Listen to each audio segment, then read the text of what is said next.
প্রিয় সুধী, জি হ্যাঁ, একদম ঠিক তাই। আজকে ফুচকা পার্টি। এই যে বাংলাদেশের লোক, ভিডিও পুরোটা দেখান লাগবো। ওই টান দেয়া গেলাম গা, এটা কিন্তু চলবো না। এটা টাঙ্গাইলের মনতলা, বুঝতে হবো।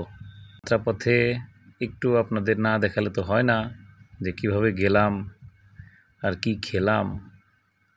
আর বাংলাদেশের মানুষ বলে কথা, এই যে সামনে ভিআইপি পরিবহন, যাক কোনো রকম বাঁচলাম। ওই ভিআইপি পরিবহনে তো ডর, বুঝছেন না, কঠিন পরিমাণে ডর। প্রকৃতির পরিবেশ কিন্তু খুব সুন্দর, তাই না? এই যে নাচতে নাচতে যাইতেছে। তো বলতে বলতেই চলে এসেছি আমরা। অনেক কিছু ছিল, আমরা কাটছাট করেছি। তো এটা হচ্ছে অনিক হাসানের রেস্টুরেন্ট। এটা মনতলাতে, টাঙ্গাইল সদর থেকে একটু ভিতরে।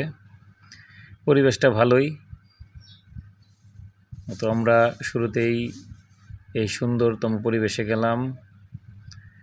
তো সাথে আমি একা নাই, আমার সাথে আছে সাগর সাহেব এবং আমার রাজকন্যা তুহামণি। আরে বাবা খুশি, দেখছেন অবস্থা। তো এই যে আমি ফকিন্নি, আমরা অর্ডার দিয়েছিলাম। আমি অবশ্য ভাই চটপটি খাই, ফুচকা খাই না। তো ওনাদের দুই নবাবের জন্য ফুচকা আর এবং আমার জন্য ছিল চটপটি। বলতে বলতেই চলে এসেছে আমাদের কাছে, রেডি মনে হয়। হ্যাঁ, এই যে চলে আসলো। জি, এখন খাওয়া দাওয়া হবে। আর আমারটা আসছে একটু লেট। তো ভিডিও সবাই দেখবেন, ভালো লাগলে শেয়ার করবেন এবং বলবেন কি উন্নতি করা দরকার। ধন্যবাদ।